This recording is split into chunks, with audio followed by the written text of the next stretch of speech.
শুধুমাত্র ইন্টেলিজেন্ট হলেই যে পরীক্ষায় টপ করা যায় তা কিন্তু নয়। পরীক্ষায় টপ করতে হলে ইন্টেলিজেন্সির সাথে সাথে প্রপার স্টাডি টেকনিক ইউজ করতে হবে। তার সাথে সবথেকে ইম্পর্টেন্ট যেটা হলো একটা প্রপার টাইম ম্যানেজমেন্ট স্টাডি মেথডে পড়াশোনা করলেই তবেই পরীক্ষায় টপ করা সম্ভব। আজকের এই ভিডিওটাতে আপনাদের সাথে আমি পৃথিবীর সবথেকে popular time management study method আলোচনা করব। দেখুন, আপনার বাচ্চার কতক্ষণ কনসেন্ট্রেশন টাইম সেটা আপনিই ভালো করে জানেন বা আপনাকেই ভালো করে জানতে হবে।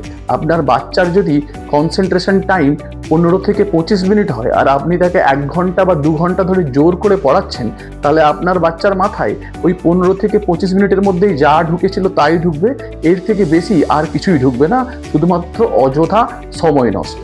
আপনি যখন আপনার ছেলে মেয়ের কনসেন্ট্রেশন টাইমটা জানতে পারবেন, তারপরে আপনি আপনার ছেলে মেয়ের পড়াশোনার কোয়ালিটিটা বাড়াবার জন্য পোমোডোরো নামের যে টাইম ম্যানেজমেন্ট স্টাডি টেকনিকটা আছে সেটা ওদের ওপর ইউজ করতে পারেন। এই টেকনিকটা ইউজ করলে ওদের পড়াশোনার কোয়ালিটি আরও ভালো হয়ে যাবে।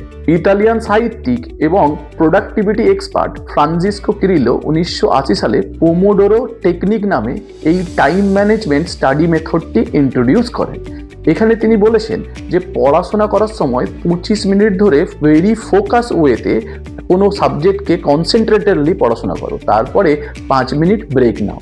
এইভাবে 4টে সাইকেল করো। আমি একটুখানি বুঝিয়ে বলার চেষ্টা করছি। আপনার বাচ্চাকে আপনি যদি প্রথমে বলেন যে সাবজেক্টটা ও বা যেই বিষয়টা ও পড়তে চাইছে, আগে প্রথমে ওকে সিলেক্ট করতে বলুন। তারপরে ওকে বলুন যে 25 মিনিটের একটা টাইমার ফিক্সড করতে, একটা অ্যালার্ম দিতে। তারপরে ওকে বলুন ভেরি ফোকাসলি এই 25 মিনিট পড়াশোনা করতে। যেমন যতক্ষণ না অ্যালার্মটা বাজছে ও যেমন না উঠে যায় আর পড়াশোনাটাই করে।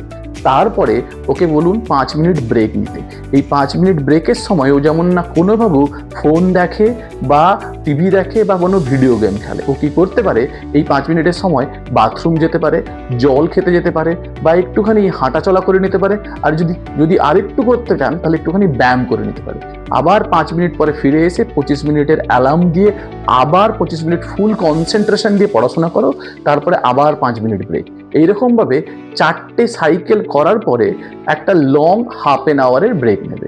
এইভাবে যদি কেউ পড়াশোনাটা করতে পারে, তাহলে ওর ফোকাস খুব স্ট্রিক্টলি থাকবে যে বিষয়টার উপরে পড়াশোনা করছে সেটা, এবং ও অনেকক্ষণ ধরে বোর না হয়ে গিয়ে পড়াশোনা করতে পারবে।